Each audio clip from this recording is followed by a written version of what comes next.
Bila saya nak guna, saya boleh pilih skru, ambil skru dan boleh terus buat kerja. Dan kalau saya nak buat kerja dekat luar, kotak ni saya boleh tarik je macam ni dan boleh terus guna dekat tempat lain.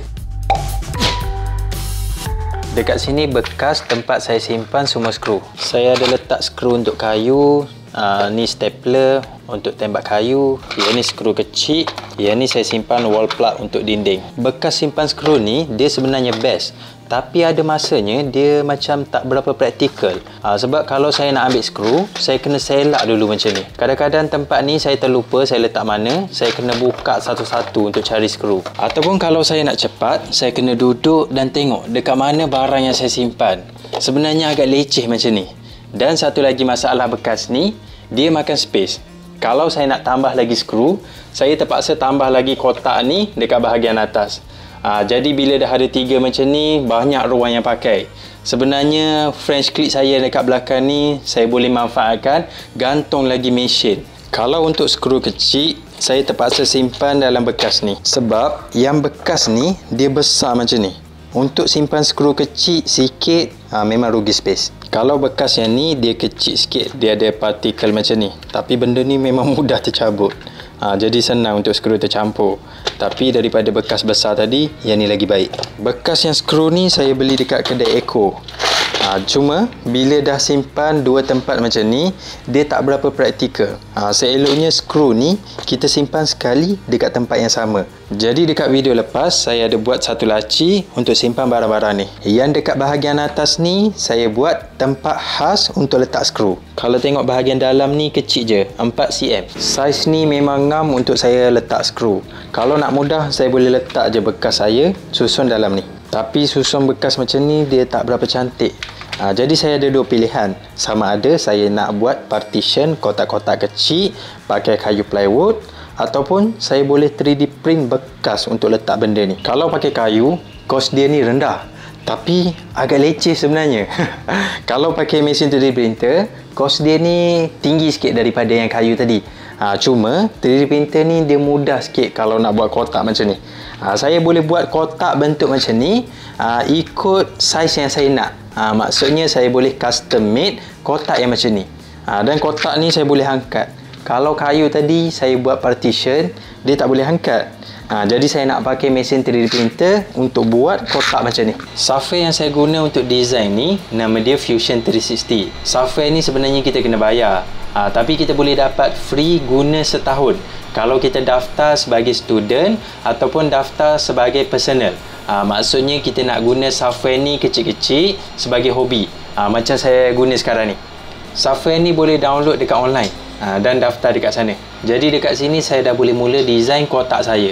Yang ni saya lakar dulu dekat sini, dan bentuk ni saya boleh tarik naik ke atas. Kotak saya ni dah siap. Bentuk dia ni saya buat simple je macam ni.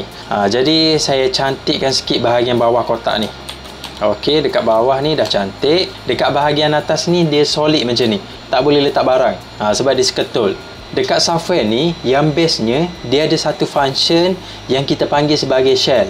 Ataupun dalam bahasa mudahnya nak buat sarang. Saya tekan dekat sini, saya tekan kotak saya boleh masukkan berapa tebal kulit yang saya nak buat. Yang ni saya nak buat 1.5 mm. Okey, dah siap. Kalau tengok dekat sini dia tak ada perubahan apa-apa kan. Tapi kalau saya tekan dekat sini, saya tengok bahagian dalam sini, dia dah ada kulit macam ni, kulit luar. Bahagian dalam ni dia kosong, jadi saya boleh letak barang.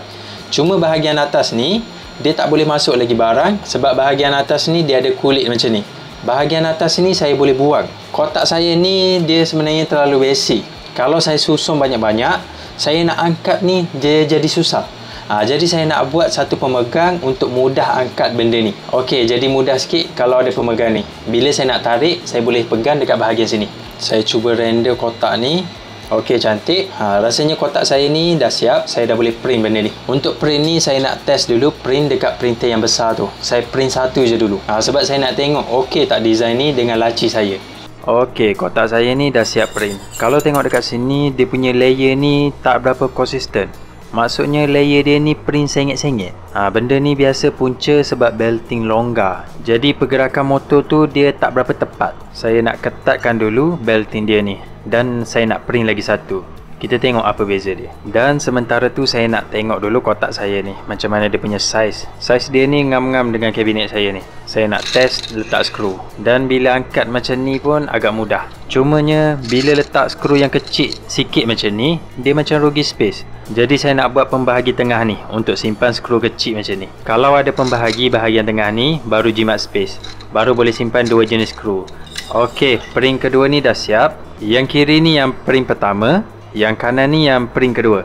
Kalau tengok yang kanan ni, hasil dia lebih cantik. Layer dia ni tersusun kemas. Kalau yang kiri ni, layer dia ni agak kasar sikit. Dia tak berapa konsisten. Jadi bila dah ketatkan belting dia ni, hasil print ni pun makin baik. Hasil print guna filem biru ni sebenarnya dia lawa. Warna dia ni tak terlampau kilat dan mudah untuk print. Sebenarnya yang ni saya pakai filem baru. Yang ni filem daripada Creality. Yang ni first time saya pakai dan saya suka dia punya filem ni.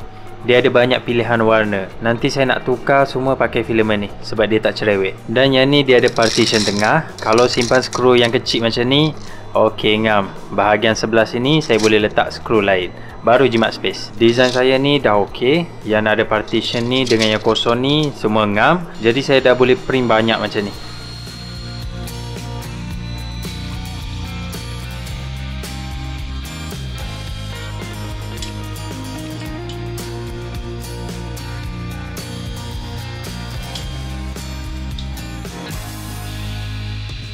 Okey, yang warna oranye ni dah siap. 3D printer yang kecil yang merah ni, yang ni saya baru siap setting. Sebab yang ni saya dah lama tak pakai. Setting dia ni pun dah lari. Yang ni saya test dulu print satu sebab saya nak tengok setting saya ni ngam tak. Kalau saya terus print banyak, hasil dia ni tak jadi, memang bazir. Bila dah siap, saya tengok hasil dia ni agak lawa sebenarnya.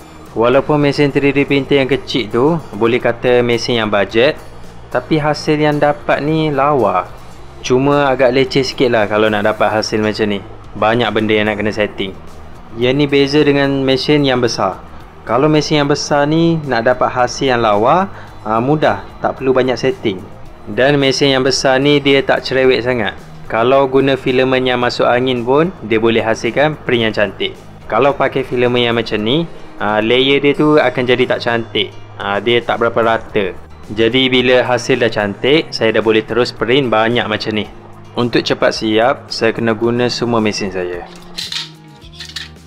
Okey, kotak saya ni dah ada banyak macam ni. Untuk print semua kotak yang saya nak ni, kalau saya pakai satu mesin 3D printer, dia ambil masa yang lama, lebih kurang 2 hari. Tapi sebab saya jalan 3 mesin 3D printer serentak, dia ambil masa yang kejap. Yang ni semua 12 jam sahaja. Jadi saya dah boleh susun kotak saya ni dekat laci saya. Tapi kotak ni, kalau saya susun je macam ni, bila saya buka tutup macam ni, kotak ni dia boleh gerak. Kalau banyak macam ni, semua benda ni gerak, dia agak annoying. Dekat sini saya ada rail untuk pegang kotak saya ni daripada gerak. Dekat bahagian bawah ni dia tak ada bucu macam ni. Dekat rail ni dia segitiga. Saya letak macam ni, dia akan pegang kotak saya ni. Jadi bila saya gerak macam ni, dia tak mudah untuk gerak. Rail ni saya kena lekatkan dekat meja ni. Yang ni saya pakai gam 3 saat sahaja. Test, kalau saya letak dekat tengah macam ni, saya buka tutup laci ni, benda ni dia tak gerak. Yang ni kalau kita buka normal. Kalau kita buka macam ni, tetap gerak. Rail ni saya kena tampal sampai depan ni. Cuma itulah rail ni saya tengah print, belum siap lagi. Jadi saya nak susun dulu yang dah siap ni.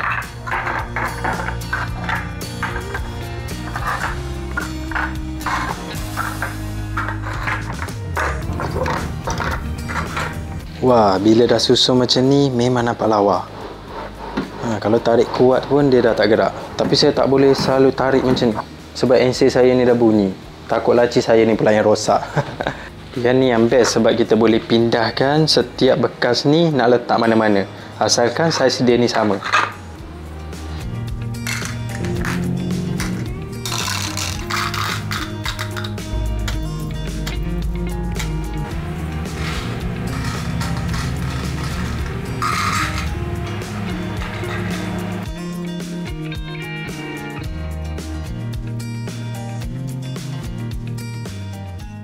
Untuk skru yang panjang macam ni, yang ni saya print besar macam ni. Saya gabung 2 kotak macam ni. Yang ni saya buat separuh-separuh macam ni. Sebab skru yang saya ada ni sikit. Jadi bahagian sini saya boleh letak benda lain. Saya boleh letak dekat bahagian sini. Yang ni dia boleh letak bahagian macam ni pun boleh. Sebab dia ni saiz dia sama, jadi dia boleh ubah-ubah. Kotak ni saya buat sampai bahagian sini saja. Sebab kalau saya letak lagi dekat bahagian dalam ni, dia susah nak ambil. Dan bahagian yang pegang ni, sebenarnya dekat sini saya boleh letak label. Kalau saya tulis tangan ni buruk. Jadi saya hold dulu yang ni. Dekat bahagian depan ni saya simpan semua skru untuk kayu. Yang ni wall plug untuk dinding. Yang ni saya ada nut. Dan yang ni dia punya washer. Ada benda ni memang best. Cuma yang tak bestnya, bahagian sini dia kecil sangat. Susah untuk ambil skru yang kecil ni. Kalau saya buat besar, dia rugi space. Tapi bagi saya tak ada masalah kalau benda-benda macam ni. Asalkan semua skru saya ni tersusun dekat satu tempat macam ni. Bila nak guna, dia mudah sikit. Jadi saya rasa sampai sini saja untuk video saya kali ini. Moga video saya ini bermanfaat. Terima kasih kerana menonton. Assalamualaikum.